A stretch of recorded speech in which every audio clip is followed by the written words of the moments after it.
bienvenido. Okay, beautiful beings. I watched Avatar Aang, The Last Airbender. When it came out, there it was a lot going on with it, but it came out on my birthday, so I do love that even with everything going on, I got a special treat. So I watched it, laughing, smiling, start to finish. So excited to be with Team Avatar. So excited. I cried. I was a bit confused. I had all the emotions. I was surprised in some moments, just kind of what I thought would happen didn't. So, of course, the visuals, just stunning. I really love that. Maybe the airbending could have been a little more something. But I love just the callbacks to ancientness. That was kind of my critique with Korra. I was like, do they belong in modern society?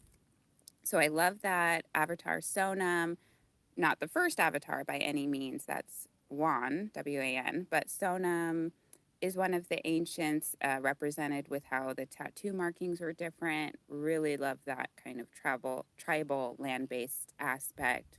Super cute. Just the ancientness in general. I just love that. Love being at the air temple. Um, Loving the backstory, both a prequel and a sequel might be tricky, but I love that. I did think that it was a little bit predictable in some ways, right? It's like everybody dies, but also they're all alive in Korra. Or they lived too close to Korra, or they lived to old age. We have some story, but I do love the through line. Just some things that happen in Korra. It definitely builds up for that. So super excited. And then the new airbending technique that Tog taught him and how to work with airbenders, something that he hadn't had the opportunity, Avatar Aang, to do before that. Just really brilliant things. I would say one thing that the whole movie, I was like, when are Aang and Katara going to talk about having a baby? Like, to me, that's like the way you have most control to make an airbender is to make one. Obviously, Tenzin was their third child, so it's not foolproof. Only one of their three kids was an airbender, is an airbender. So it's a bit tricky, but I thought it would at least be a conversation. I did learn after watching the movie that in the deleted scenes or deleted concepts, Aang and Kantara were like 7 moon cycles pregnant, which I think just for the storyline wouldn't have worked, and for like fighting the biggest opponent ever doesn't make sense. So I was glad it got taken out, but a lot of the deleted scenes, I think they could have, tailored that concept versus just getting rid of it fully. But I'm not a movie maker, so I'm not sure how this works. But I think Avatar Studios is with that challenge of how to um, go from television series to movies because that's kind of their new rollout. I guess they do have a new series that happens after Korra that I think is a series, Seven Haven or something. So it does seem like they're kind of bouncing in between. I wasn't sure if some of the movies were fully canceled or just postponed because they had I don't know if it was a Suki movie or a Kyoshi movie, and a Zuko movie um, before Avatar Aang's movie, but obviously they're not here. So I'm not quite sure how it's all rolling out. Love that Katara and Aang are officially together, their first scene. Just, cute moments. I don't think it's like very deep or developed or anything, but cute moments. My favorite scenes, the Immortal Storm, just Team Avatar working together, figuring it out. Um, I definitely rewatched that scene. It's just funny, suspenseful. Um, I love when they first drop into the spirit world, and that spirit's like, "Oh, this elderly couple," like, no, sore spot. I love that Momo kind of makes that move forward. I did think Appa didn't quite get much in this show. Like Appa's lost days, Aang was so distraught and dismayed, and I'm not sure if when Appa got stolen in the movie, that was to show that Aang has like grown and can control his emotions, but I don't know. I think too the Avatar state was just used. I will, just in a way that I wasn't expecting. It just seemed like it kept popping up. Um, and he barely used it when fighting. And when he did, he died almost instantly. So I also wasn't a fan of the recycled plot points. It just seemed like a lot of things that have already happened, tropes that have already happened, were re-happening. So there was a little of like, yeah, this is how it plays out. Oh, he's corrupted to the last moment. It's just things I've seen Katara bringing people back. One of my qualms was everyone seemed so weak. I don't know. I think it was in an attempt to make Taga seem super strong, but I think it would have played better if Team Avatar was so strong and then Taga is, even stronger. Um, just even Toph's first scene of like, I'm the greatest earthbender in the world, she's fighting her metal bending students. It's like, even though there's 6 or 8 of them, I think that scene would have been so much more potent if there was like a master demonstration of metal bending and then Toph kind of takes it upon herself to then beat up everybody or something and then claim that. It just, every time she was claiming that, she wasn't even fighting a worthy opponent to make these claims. And then her catchphrase to me just kind of sounded more like a catchphrase than an actual victory of any kind. Toph is by far my favorite character. Love it, love it. Only had that line pretty much. I love when she went and hugged Taka. I was like, oh my gosh, she loves a bad boy. We know that. We know that. And Dion Kwan, the voice actress, is blind, I think, from birth. And pretty much a big critique of the legacy cast was, why isn't Toph actually blind? There was like, how do we find a blind person? But upon researching Dion Kwan, I found out that she is a regular Asian voice on Rugrats, All Grown Up. She's literally on the Nickelodeon roster while legacy casting was happening.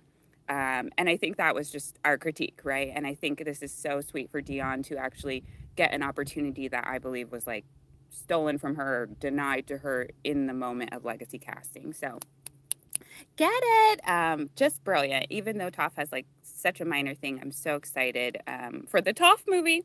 Okay. I was a little sad about no Iroh, no mention of Iroh, no mention of T, no T. Kind of same about Suki in the end credits. I'm like, Suki was in Republic City this whole time. This whole time. I don't like it. Obviously, there's a deleted scene. I think the opening scene where Suki is like in Republic City being a Kyoshi warrior leader. But I would have loved a scene where I think everyone's riding Appa and they look down like, Republic City, we got to evacuate. I would have loved something where Sokka's like, oh, there's Suki. And she just like blows a kiss while she's evacuating the city. Still no lines, but just even a nod to their relationships. I think too, they're building up because there is like a theory that Toph Beifong's kids are also Sokka's kids. And in this movie, I definitely noticed that a lot in the comics a lot. Like, they just hang out a lot. They're dancing together. They're playing around together. They're leisuring about together. They're just spending a lot of time together. I could see how that theory might play out later. And especially because Suki isn't main here, it makes me think, it might not happen. So again, with how I was just thinking everyone was seeming really weak, it just seemed like Zuko, I thought he would like have figured out lightning a little bit. He would be like doing those dragon colors, like just some kind of bending that was more than just like fire blast. And even when he was up against the Denied, it seemed like they were like pushing him back, It's like they were all just being overtaken at every moment. And I just was like, okay. Even Katara yells at one point, like, I'm out of water. And I think it was a segue to get like um, Sokka there on his bike with his water drops or whatever. But she has created water from her sweat. She has blood bended. And somehow in the middle of Republic City, she's out of water. And I'm just like, I will say the writing for me was a bit rough. I just was like, this just isn't tracking like I would like it to, that I've been wanting it to. So, which is just me. Like I said, I loved it. I'm smiling, I'm laughing. I'm going to go rewatch it on the big screen. I'm enamored. I'm definitely going to watch it probably 4 iterations. That's how much I've watched the original cartoon all the way through. I think I've watched Korra all the way through 4. Um, it's just kind of the number of how many times I can watch it before I get kind of. Um, Sokka, I did like Sokka's kind of like I didn't feel like Sokka felt weak in any way. Even when he's steering with his feet, like the ingenuity is there, the coming up with thing, boomerang, opening the bike trunk, it tracked. I think the only voice was Zuko. I was just like, at the end of the movie, I just was like, oh, was that Zuko? I missed it. I missed it. And it reminds me of like Jasmine Guy on Different World and Megan, is it Scully on Will and Grace? Like they changed their voices. And I would just have loved Stephen Yoon to make some kind of twang, make some kind of effort towards that. I'm not sure. I haven't researched, like maybe they did and it just fell flat. But I would have recasted, is it Dante? Just purely for the voice. I mean, obviously, Dante's an amazing voice actor. But I think all the other voices I really fell in love with and got, felt it. But Zuko, I never was like, there's Zuko. Um, what else did I love? I love that it opened and closed with the sky bisons. I love that the solution was the sky bisons. That's just really beautiful and took it back again to the ancient themes. I really love all ancient themes. I'm surprised. I'm laughing. I'm just so excited. I loved the beginning where the cabbage person like caught their cabbage. I would have loved if like they had this like reinforced cabbage cart. They had like learned from their mistakes. But the moment Republic City is in trouble, all the cabbages are flying everywhere. And I was like, it's been a decade. You haven't figured out how to keep these cabbages. Like I would have loved like the cabbage guy kind of overcame adversity, and even though all this stuff's happening, like just still going through the town, like I'm selling cabbages because like I figured this out. That's TG. So I'm just so excited it's in the world. I think I'll double back and check in after I watch it again if anything pops up. But thanks so much. So glad it's in the world. Keep doing your thing, keep making things, maybe collab with that group that did that like Earth Avatar series. I'm going to go back and look that up. After the movie, I watched the beginning of Korra, the end of the original cartoon, all my favorite Toph moments of the cartoon. And I'm just kind of sucked back into the world. I love the world. I'm just super excited. They're back. They're back. They did seem playful, but not. I did like those fighting scenes where they were, using their fighting styles together. Um, I just love that. I love the team is back together. I think the team could have had more to do. Um, I think in general they were kind of just waiting around or whatever it was. But thanks so much for tuning in, and we will check in again. Yes, thanks so much. Thanks for being sweet, and I'll catch you on the next one.